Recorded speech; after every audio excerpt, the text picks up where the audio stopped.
about the season thus far, and then lead into the upcoming meet. Okay, I think the season so far has been pretty good.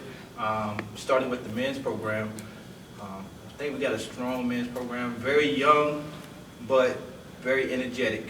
Our focus is to pack run and do the best we can as far as positioning ourselves for conference championships. Believe me, I think we got a top 5 program who can compete for a championship.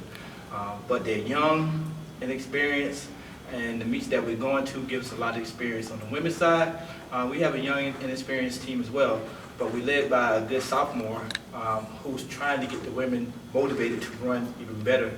As far as this meet that's coming up at Livingstone, it's a conference meet, so a lot of teams from our conference will be there, and it will give us opportunities to recognize and see who we're running against in our division.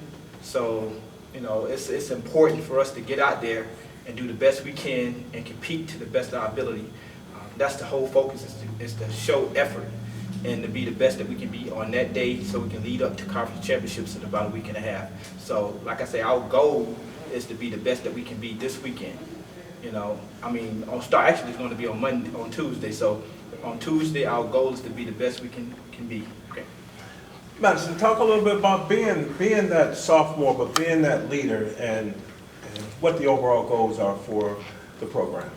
Well, the overall goals for me and the girls, we're just trying to do our best. We're trying to make a nice placement, trying to score a lot of points for the team, and we all just want to do good. I want everyone to PR, not just me, but like everyone on the team. And hopefully I can motivate everybody, you know, to run, because championship's going to be very hard. Everyone's going to be wanting to get that top 15 place. So I'm hoping that some of us can get up there on the podium and just do really good. Reggie, he said something about the pack. Explain that pack mentality and how it benefits you all. Well, when he says the pack, there'd be, like she said, there's a lot of people that's going to be getting out, and you want to be in that top pack. And those boys are going to be getting out hard, so you're going to need to pace yourself good and go with them. You can't back down. Okay. So when you say go with them, for the average person, you know, because you guys are talking that track language, but that average person, tell them what go with them means. Their first mile probably going to be about,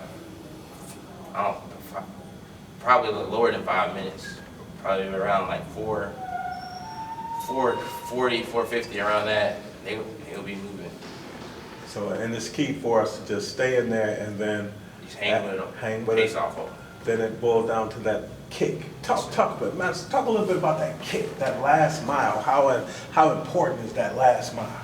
That last mile is very important, because that really just tells the race. It sees who has the most motivation, it sees who's the most competitive, and you could honestly really go from 1st to 5th place in the last mile, because if someone has a better kick than you, then they're just gonna kick you, and you know. So I'm trying to work on my kick so that I could stay with everybody and be able to beat the people. Let's say I'm battling someone to the line and it's between 2nd and 3rd out. I want to get 2nd, so I'm going to try and outkick that person. Okay. So I noticed that you got a run of the week. Yes, sir. Tell me a little bit about that race, Reggie. Well, it was our first meet. It was a 5K. Going into it, I was nervous, of course, because that was like my first ever meet. So when the gun finally went off, like all the nervousness went away, and I just ran how I felt. And I didn't intend on getting runner of the week, but I did my